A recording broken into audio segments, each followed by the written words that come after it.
Hello everyone, welcome to channel learn with ease. आज का topic है काउंटिंग रेशियोज का, जिसमें हम सॉल्व करेंगे question number 41 chapter 3 TS Grewal की बुक से class 12 accounts. Online sessions, online classes के लिए आप मुझे स्क्रीन पर दिए गए इस नंबर पर व्हाट्सएप कर सकते हो अपना नाम और क्लास।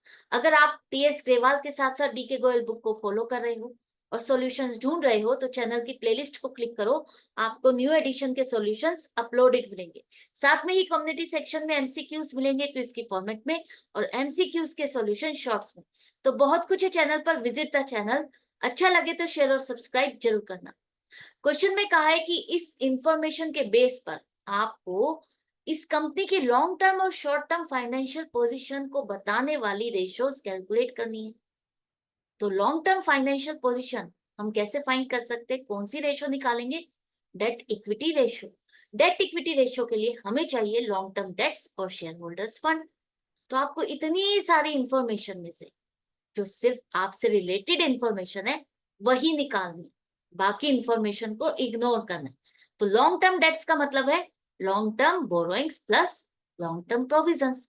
लॉन्ग टर्म बोरोइंग्स में आपका क्या आता है? लॉन्ग टर्म बोरोइंग्स में आपका आएगा long term loan from IDBI 9%, ये है 30 लाख। कोई प्रोविजन है? नहीं, कोई भी प्रोविजन नहीं है, इसका मतलब आपकी लॉन्ग टर्म डेट्स 30 लाख है। एक चीज आ गई। दूसरा आपको चाहिए शेयर होल्डर्स फंड, जो कि होता है आपका share capital plus reserves and surplus. Share capital का मतलब प्रेफरेंस और इक्विटी दोनों मिला करके। तो प्रेफरेंस शेयर कैपिटल आपकी है 5 लाख और इक्विटी शेयर कैपिटल है 15 लाख। इसके बाद रिजर्व्स एंड सरप्लस में आपके सारे रिजर्व्स आते हैं। तो यहाँ पर सिक्योरिटीज प्रीमियम रिजर्व दिया है 1 लाख और रिजर्व्स एंड सरप्लस 4 लाख। तो जब रिजर्व्स एंड सरप्लस दिया है 4 लाख तो हम उसी को ही लेंगे, क्योंकि इसका मतलब है कि ये जो प्रीमियम का पैसा है इसमें इंक्लूडेड है। जितने भी रिजर्व्स हैं उन सभी का टोटल आपका रिजर्व्स एंड सरप्लस है 4 लाख। तो अलग से कोई रिजर्व का बैलेंस दिया है, उसको आपको अलग से दोबारा से टोटल नहीं करना, ऐड नहीं करना, इंक्लूड नहीं करना। अगर किया तो गलती कर दोगे। तो जैसे कि यहाँ पर रिजर्व्स एंड सरप्लस दिया है, इसका मतलब ये इंक्लूडेड है इसमें, तो हम सिर्फ रिजर्व्स एंड सरप्लस का ही फिगर उठाएंगे, दूसरा फिगर नहीं। तो आपके पास शेयर होल्डर्स फंड आ गए 24 लाख। दो चीजें चाहिए थी, दोनों निकाल ली। बाकी इंफॉर्मेशन हमारे लिए इस रेशो के लिए कोई जरूरी नहीं। तो आप निकालो रेशो 30 लाख अपॉन 24 लाख, 1.25:1। मैंने हमेशा बताया है कि आपको डिवाइड किससे करना है? जो नीचे नंबर है डिनोमिनेटर, इसी से ही आपको डिवाइड करना है। इसको किसी और नंबर से डिवाइड मत करने लगना। जैसे कि आपने 6 से इसको डिवाइड किया, 6 से डिवाइड किया तो क्या आएगा? 5:4। आपको 5:4 नहीं लिखना, आपको इसी नंबर से इसको डिवाइड करना है। देखो 5 जीरो से तो 5 जीरो चली गई। अब 24 से इसको डिवाइड करोगे तो 1.25 डेसिमल में आएगा। डेसिमल में आए चाहे तभी भी आपको यही लिखना है, क्योंकि हम ये फाइंड कर रहे हैं कि हमारा जो पैसा ओनर का है उससे कितना गुना ज्यादा हमारी बाहर की बोरोइंग्स है। इन दोनों का आपस में प्रोपोर्शन क्या है? तो वो हम तभी फाइंड कर सकते हैं जब हम एक चीज को एक माने और दूसरी चीज को उसका प्रोपोर्शन में फाइंड करें कि वो इसके कितने गुना है। तो हमारी रेशियो 1.25:1 आ रही है। इसका मतलब जितना पैसा ओनर का लगा हुआ है उसका 1.25 टाइम्स आपकी बोरोइंग्स है, लॉन्ग टर्म बोरोइंग्स है इस कंपनी की। तो क्या ये पोजीशन अच्छी है किसी भी और कंपनी की? हाँ, क्योंकि आइडल रेशियो होती है 2:1।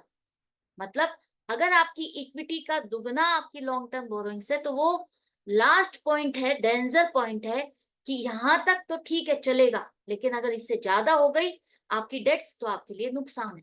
अगर आपकी 2:1 से कम है ये रेशियो तो बेस्ट मानी जाती है। तो आपको ये देख के चलना है, हमेशा आइडल रेशियो से ज्यादा होना is not a good. Debt का मतलब है बोरोइंग्स, बाहर का पैसा ज्यादा लगा हुआ है बिजनेस में, तो वो अच्छा होगा या बुरा होगा? खराब बात है ना। तो इसीलिए जितनी बोरोइंग्स कम होंगी उतनी आपके लिए अच्छा है। तो long term financial position of the organisation is good. Fine. अब दूसरा शॉर्ट टर्म फाइनेंशियल पोजीशन के लिए हम क्या करेंगे? करंट रेशियो निकालेंगे।